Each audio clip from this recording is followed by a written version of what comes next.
I'm Sara, and I have a teammate whose name is Lorena Pita, but she wasn't able to come here to film the video because of time restrictions. But for our project, we just focused on prosthetics, but the main focus was a robotic hand, and we decided to do this because my dad, he almost lost his hand, so we were like, oh, but there were people who are not as lucky, and they did lose their hands to an accident. So we wanted to help them with our hand. For the basics of our hand, what we did is that we 3D modeled a hand, trying to make sure that it looked as similar to a human hand as possible. And then we 3D printed it with our school 3D printer. What we did to do the joints is that we just got filament and then melted it with a soldering gun, and that would make the whole hand. Then we got elastic strings to make the fingers stay in place, because if not, they would fall. And then the other string is just a normal string to make sure the fingers would close down.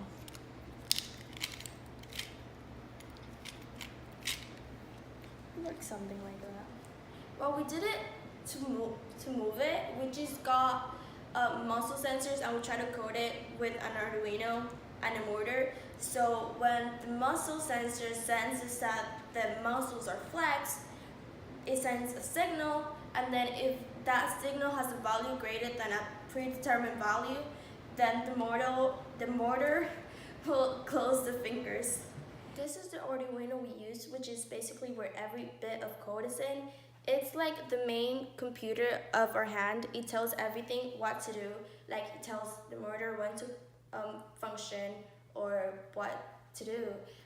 This is our muscle sensor, and this is our electrolytes. They work together and they fit in, and then you put them in your arm, and when you flex your arm, the muscle sensor will get a value, and if that value is above the predetermined value, which in our case is 250, then the hand will close. When that value drops, our hand will open again.